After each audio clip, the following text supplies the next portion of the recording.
Hi guys! Welcome back po sa aking YouTube channel. So ayun guys, sino nga kaya ang magiging pambato ng oposisyon ngayong darating na 2028 presidential election? Ayan, so makukumbinsi kaya natin si dating Vice President at ngayon Naga City Mayor Leni Robredo na tumakbong muli pagka-presidente. Okay, so kung ating matatandaan, no, na sinabi ni Mayor Leni Robredo na hindi ganun kadali mapabuti or maisaayos ang kalagayan ng Naga, no, sa in 3 years time, no, so sa kanyang pamumuno, no. So kaya doon pa lang mapaisip tayo na posibleng humaba pa ang termino ni dating Vice President at ngayon Naga City Mayor Leni Robredo na pamunuan, no, ang Naga. Kaya kahit hindi ako kumbinsido na tatakbo siya sa pagka-presidente ngayong darating na 2028 presidential election, na alam naman natin na siya lang talaga ang malakas, no, pinakamalakas na pwedeng magiging pambato ng oposisyon, no, sa pagka-presidente, di ba? So pwede natin siyang mapanlaban talaga, no, kahit na sino pa yung ipanlaban ng taga-kabila, no. So siya ang malakas, di ba? So yun. Pero ngayon, lumabas nga itong balita na si Senator Risa, no.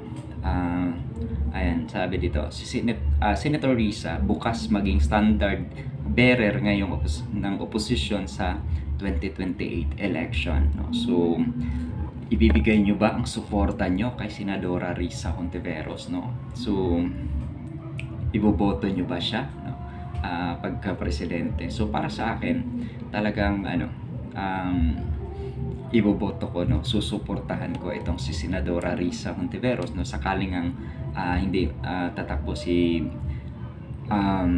Mayor Leni Robredo. So talagang dito natin ibubuhos, no, kay Senadora Risa, no, ang ating suporta, no, kasi alam naman din po talaga natin na isang napakagaling na leader, no, ng ating bansa ngayon itong si Senadora Risa Hontiveros.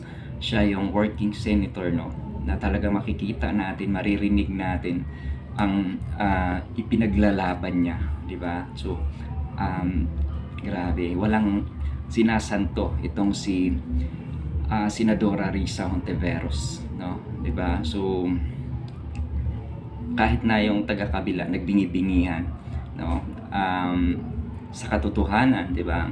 So grabe, di ba? Malalaking leader ang binabangga nitong si Senadora Risa Hontiveros sa Pogo issues, no, kay Kibuloy, di ba? Grabe, ang dami, ang dami. Tsaka talagang hindi lang naman doon sa mga issue na yun, napakarami, no, na talagang makikita natin na talagang nagtatrabaho, no. Matatawag talaga natin siyang magandang leader, no, ng ating bansa. So, di ba? Kung wala talaga, alangan naman natin hindi suportahan si Senadora Risa Hontiveros. So, bigay natin yung full support kay Senadora Risa Hontiveros kung siya nga ang magiging standard bearer ng oposisyon, di ba? So, yun. Pero di pa rin natin makalimutan yung sinabi ni dating Vice President at ngayon Naga City Mayor Leni Robredo na kung hindi natin maitatawid yung 2025, walang 2028. So ano pa rin tayo dyan, umaasa pa rin tayo na pwedeng tumakbo si Attorney Leni, na so pwedeng maging vice si Senadora Risa. So di ba, so huwag tayong mawala ng pag-asa kasi baka bigla na lang na magbago pa ang isip ni Naga City Mayor Leni Robredo na baka ito na yung time niya, right time para maging presidente nga siya, no? Siya yung inaasam talaga ng lahat ng nakararami, no?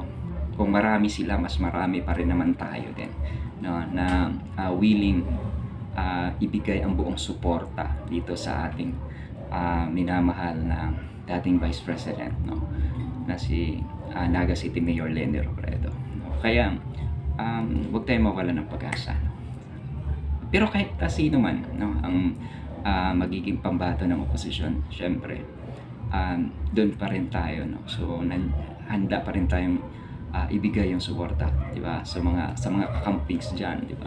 So, alam ko nandiyan pa rin naman kayo. So, wala tayong ibang susuportahan. Syempre kung sino yung magiging pambato ng opposition, di ba?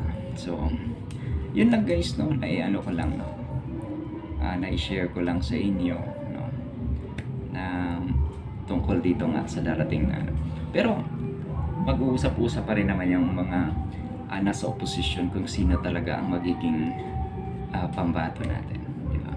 So, abangan po natin guys, di ba? So, yun lang. Thank you so much for watching. Bye bye. God bless.